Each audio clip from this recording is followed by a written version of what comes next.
කෘෂි කර්මාන්තය අපේ ප්‍රධාන එක පැත්තකින් ජීවනෝපාය තවත් පැත්තකින් ගත්තොත් එම මේ රටේ විදේශ විනිමය සහ සංචාරකයන් ආකර්ෂණය කර ගැනීමේදීත් මේ කෘෂි කර්මාන්තය කියන එක අතිශයින්ම වැදගත් වෙනවා. හැබැයි මේ කෘෂි කර්මාන්තය තාක්ෂණය සමගින් අපිට යන්නට පුළුවන්කමක් තියෙනවා නම් ඒක තමයි මම හිතන්නේ රටක් හැටියට අපි බලාපොරොත්තු වෙන දේ. HC සමූහ ව්‍යාපාරය එක පැත්තකින් කෘෂි කර්මාන්තයේ අනිත් පැත්තෙන් සංචාරක කර්මාන්තයේ සහ අපනයනයේ මූලික කරගත්තු කර්මාන්තයක්. ඉතින් ඒක නිසාම ඔවුන් මේ රට වෙනුවෙන් සුවිශේෂී කාර්යභාරයක් කරනවා වගේම මේ රටේ පොදු මහජනතාව වෙනුවෙන් ඔවුන් කරන කාර්යභාරය පිළිබඳවත් අපි යම් ආකාරයකින් කතා කරන්න ඕනේ. විශේෂයෙන්ම එක පැත්තකින් තාක්ෂණය කොහොමද මේ කෘෂි කර්මාන්තය සඳහා උපයෝගී කරගන්නේ කියන කාරණේ පිළිබඳවත් ඔවුන්ගේ විශේෂ අවධානය යොමු වෙලා තියෙන නිසා ඒ ගැන කතා කරන දවසේ අපි මැදිරියට ඉතාමත්ම ගෞරවයෙන් ආරාධනා කරා ආචාර්ය නාලක සිල්වා මහත්මයාට. එතුමා සභාපති HC සමූහයේ ඒත් එක්කම සම නිර්මාතෘ අන්තර්ජාතික කෘෂි කාර්මික පදනම. අයබෝවන් සුබදැස. ඒත් එක්කම අපිත් එක්ක ඉන්නවා නීතිඥ ආචාර්ය සුනිල් අබේරත්න මහත්මයා. එතුමා සභාපති තොරතුරු සහ සංවේදන තාක්ෂණ කමිටුව ඒත් එක්කම සභාපති අන්තර්ජාතික කෘෂි කාර්මික පදනම. අයබෝවන් සුබදැස. හරි. අපි මේ HC සමූහ ව්‍යාපාරය පිළිබඳව මූලික හැඳින්වීමක් කරගෙන ඊට පස්සේ මේ කතා බහ ඉස්සරහට අරගෙන යමු. හොඳයි. HC සමූහ ව්‍යාපාරය ගැන කතා කරනකොට අපි කෘෂි කර්මාන්තය, ඒ වගේම සංචාරක කර්මාන්තය, ඒ වගේම අපනයනය කියන ශ්‍රේෂ්ඨ තුන ඔස්සේ අපි ව්‍යාපාර කටයුතු කරන ආයතනයක් ලංකාවේ. ඉතින් මේ ශේෂ්ත්‍ර තුන ගත්තාම අපි ලංකාවේ මේ වෙනකොට ව්‍යාපාර කටයුතු කරලා අපිට මේ ව්‍යාපාර කටයුතු ජාත්‍යන්තර මට්ටමට ගෙනියන්න අවශ්‍ය කරන පදනම හදාගන්න තමයි මේ වෙලාවේ අපි ඇත්තටම ක්‍රියා කරමින් ඉන්නේ ආයතනයක් විදිහට. ඒත් එක්ක ගත්තාම කෘෂි කර්මාන්තයේදී ලංකාවේ අපේ ආයතනයේ සතු ඉඩම් වැවිලි භෝග වගාවන් වගේම ලංකාවේ ගොවි ජනතාව එක්ක එකතු වෙලා අපි අස්වැන්න ව්‍යාපෘතිය යටතේ සහල් නිෂ්පාදනය සහ බීජ වී නිෂ්පාදනය වෙනකොට අක්කර 1000කට වැඩි ප්‍රමාණයක් ආරම්භ කරලා තියෙනවා. ඒ වගේම එළවලු, පළතුරු, කුළුබඩු වර්ග වලින් අපි මේ වෙනකොට වගා කටයුතු කරලා ඒක අපනයනය කරන කටයුතු සිදු කරමින් ඉන්නවා.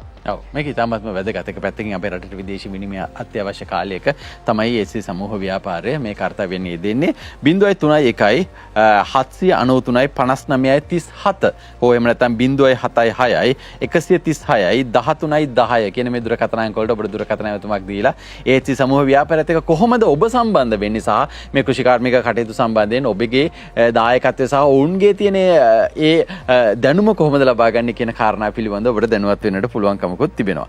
ඒත් එක මට මේ අපේ සුනිල් අබේරත්න මහත්මයාගෙන් අහන්නට ඕනේ දැන් කෘෂි කර්මාන්තය සහ මේ ඩිජිටල් කරණය පිළිබඳව අපි පසුගිය කාලෙදී කතා කරා. මේ තාක්ෂණය එන්නට ඕනේ කියන කාරණාත් අපි කතා කරා. මේ කෘෂි කර්මාන්තය ඩිජිටල් කරණය සම්බන්ධයෙන් සහ ඊට අදාළ නීති පිළිබඳව ඔබතුමාගේ දැනුමත් එක්ක මට ඒ පිළිබඳව විමසන්නට හේතුනවා. කොහොමද මේ කාර්යය? දැන් මේ වෙනකොට තොරතුරු සංනිවේදන තාක්ෂණය මුළු ලෝකෙම සෑම විෂයකටම අනුබද්ධ වෙලා පවතිනවා.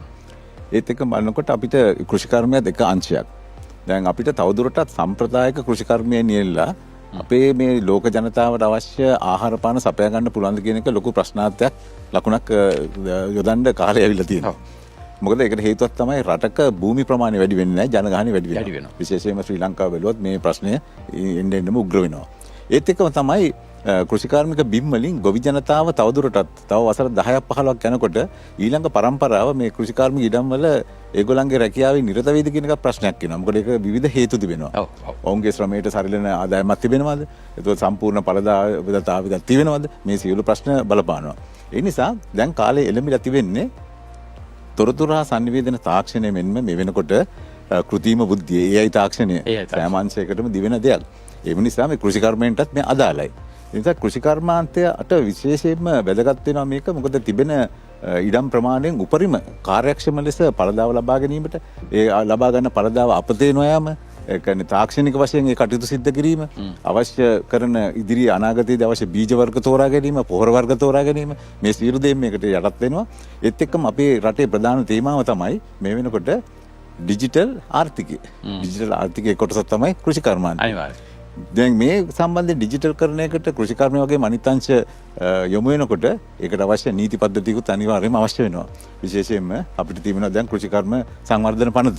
දැන් මේ කෘෂිකර්ම සංවර්ධන පනතට මේ ඩිජිටල් කරණය කෘෂිකර්මයට එනකොට ඒ සම්බන්ධයෙන් අලුත් නීති ඒ වගේම නීති රාමු ප්‍රතිපත්ති සැකසෙන්න ඕනේ. මේ දෙක තමයි සිද්ධ වෙන්න ඕනේ රටක් ඉදිරියට යන්න නම්. අනිවාර්යයෙන්ම.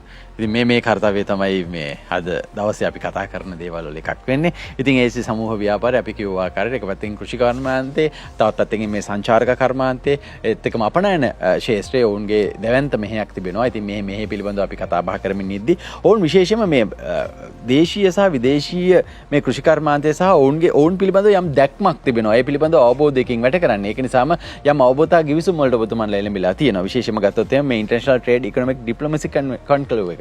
දැන් මේ වගේ අවබෝධතා ගිවිසුම් එක්ක මොකක්ද ඔබතුමන්ලගේ දැක්ම එක පැත්තකින් දේශීය සහ විදේශීය වශයෙන්? දැන් ඇත්තටම අපි සමූහ ව්‍යාපාරයක් විදියට ලංකාවේ කටයුතු කරනවා වගේම විදේශීයව කටයුතු කරනකොට අපිට ඒ රටවල් එක්ක අපේ ව්‍යාපාර කටයුතු පුළුල් කරගන්න අපිට අවස්ථාව ලැබුණා ඍජුවම. ඉතින් ඒ වෙලාවේදී මම දැක්කා අපි මාර්තු මාසේ 6 වෙනිදා ඉන්දියාවේ පූනේ නගරයේ පැවතිච්ච BRICS කොන්ෆරන්ස් එකට සම්බන්ධ වුණා. එතනදී ග්ලෝබල් ඉන්දියා බිස්නස් ෆෝරම් සංවිධානය තමයි මේක සංවිධානය කරන්නේ. ඒගොල්ලෝ හයි කමිෂන්ස් එහෙම නැත්නම් මහ කොමසාරිස්වරු ඒ වගේම තානාපතිවරු රටවල් 25ක් 30ක විතර අය එකට ගෙනල්ලා ව්‍යාපාරිකත් එක්ක එකට එකතු වෙලා ඒගොල්ලෝ කොහොමද ජාත්‍යන්තරයට මේ ව්‍යාපාර කටයුතු ගෙනියන්නේ කියන කාරණාව සාකච්ඡා කරලා ව්‍යාපාර කටයුතු ආරම්භ කළා. එදා මම ඒක අත්දැකීමක් කරගෙන ඇත්තටම අපේ සුනිල් අබේරත්න මහත්මයාත් මමත් ඒ වගේම අපේ තව කණ්ඩායමක් සම්බන්ධ වුණා. එතනදී අපි තීරණයක් ගත්තා ලංකාවට මේ කොන්ෆරන්ස් එකක්. ඒ කියන්නේ ව්‍යාපාරික සමුළුවක් ලංකාවට ගේන්න ඕනේ. රටවල් 25ක පමණ තානාපතිවරු සම්බන්ධ කරගෙන ඒගොල්ලෝ ලංකාවට ගෙනල්ලා ලංකාවේ ඉන්න සුළු පරිමාණ, මධ්‍ය පරිමාණ, මහ පරිමාණ මේ සියලුම ව්‍යාපාරිකයන්ට ඒගොල්ලන්ට ජාත්‍යන්තර වශයෙන් ව්‍යාපාර කටයුතු ආරම්භ කරන්න ප්ලැට්ෆෝම් එකක් හදලා දෙන්න පුළුවන් නම් අපි කරපු වැඩේ තව අයට අපි අර තනියම මේක කරගන්නේ නැතුව අනිත් අයටත් මේක බෙදලා දෙන්න ඕනේ කියන සංකල්පය ඇතුළේ ඉඳගෙන තමයි අපි මේ කන්ක්ලේව් එක කරන්න බලාපොරොත්තු වෙන්නේ. ඒක අගෝස්තු මාසේ 20, 21, 22 දවස් 3 සිනමන් ලයිව් පරිශ්‍රයේදී කරන්න මේ අවශ්‍ය මේ වෙලාවේ සීලු කටයුතු අපි සූදානම් කරමින් යනවා. විශේෂයෙන්ම ග්ලෝබල් ඉන්දියා බිස්නස් ෆෝරම් මේ සංවිධානයත් එක්ක අවබෝධතා ගිවිසුමක් අත්සන් කරලා අවසන් කරලා. හොඳයි. 03 1 793 59 37 එහෙම නැත්නම් 076 136 13 10 කියන දුරකථන අංක වලින් ඔබට AHC සමූහය අමතන්නට පුළුවන්කමක් තිබෙනවා. මට ඒක නිසාම කෙටි වශයෙන් හෝ ජනතාවට මේ හරහා ලැබෙන වාසි හෝ ඔවුන්ට ඔබේ සමූහයත් එක්ක එකතු වෙන්නට තියෙන අවස්ථාව ගැන කෙටියෙන් හෝ පැහැදිලි කරොත් වටිනවා. අපි ලංකාවේ ගොවි ජනතාවට, ව්‍යාපාරික ප්‍රජාවට, ඒ වගේම ලංකාවේ අනෙකුත් ක්ෂේත්‍රවල ඉන්න ඕනෑම කෙනෙකුට අපිත් එක්ක සම්බන්ධ වෙන්න පුළුවන්. අපි ඒ නිසාම තමයි මේ ව්‍යාපාරික සමුළුව පවත්වන්න බලාපොරොත්තු වෙන්නේ. ඒ හරහා අපේ ලංකාවේ තියෙන නිෂ්පාදන ලෝකෙට අරයි යන්න. මොකද දැන් අපි ඇත්තට අදටත් කරන්නේ රෝ මැටීරියල්ස් තමයි අපි අපනයනය කරන්නේ. අපි වැලියු ඇඩ් ප්‍රොඩක්ට් එකක් අපනයනය කරන්නේ නැහැ. එතකොට ඒක අවාසියක්. එතෙන්ට යන්න ඕන කරන වැඩපිළිවෙල අපිට හදලා දෙන්න පුළුවන්. ඒකට අවශ්‍ය කරන මඟ පෙන්වීම අපිට දෙන්න පුළුවන්. ඒ රාජතාන්ත්‍රික සම්බන්ධතාව ගොඩනගලා දෙන්න පුළුවන්. ඉතින් ඒ නිසා අපි හැමෝටම ආරාධනා කරනවා ලංකාවාසී අපේ ව්‍යාපාරික ප්‍රජාවට විශේෂයෙන්ම එන්න අපිත් එකතු වෙන්න. අපි සූදානම් ඔබට ඒ අවස්ථාව ලබා දෙන්න. මම ඒ අවස්ථාව ලබාගෙන තියෙන්නේ. ඉතින් ඒ නිසා ඔබටත් ඒක ලබා දෙන්න අපි ඉතාමත්ම සතුටින් අපකප වෙලා ඉන්නවා. ඒ වෙනුවෙන් ඔබ වෙනුවෙන් පෙනී සිටින්න. ඔව් මේ සම්මේලන සමගින් ජනතාවට හෝ ව්‍යාපාරිකයන් එකතු වෙන්න පුළුවන්කමක් තියෙනවනේ. තියෙනවා. ඔව් මේ දුරකථන අංක වල අමතුමක් දීලා වැඩි විස්තර දැනගන්න පුළුවන්. පුළුවන්. ඒක නිසා මම ඔබට නැවත තවක් ඒ දුරකථන අමතුම කියන්නම්. ඔබට මේ සම්මේලනය අගෝස්තු මාසයේ පැවැත්වෙනවා කියලා කිව්වා. ඒ නිසාම ඔබට සහභාගී වෙන්න පුළුවන්කමක් තියෙනවා. ඉතාමත්ම ලොකු අවස්ථාවක් දේශීය වශයෙන් අපිට ලැබෙන 03 1 793 59 37 ඒත් එක්කම 076 136 13 10 කියන මේ දුරකථන අංක වලට ඔබට දුරකථන ඇමතුමක් දෙන්න පුළුවන්කමක් තියෙනවා. AHC සමූහ ව්‍යාපාරය අමතන්නට ඔබට සම්බන්ධ වෙන්නේ කොහොමද සහ එක පැත්තකින් මේ සමුළුවට සම්බන්ධ වෙලා ඔබගේ ව්‍යාපාර ජාලය පුළුල් කරගන්නේ කොහොමද කියන කාරණය සම්බන්ධයෙන් ඔවුන් මානවවාදී එක හැඟීමකින් තමයි මේ කටයුත්තේ දෙන්නේ. නිසාම බොහොම ස්තුතියි අද දවසේ සහභාගී වුණාට සහ මේ දැනුවත් කිරීමට අපිත් එක්ක එකතු වුණාට. අයිබෝන්.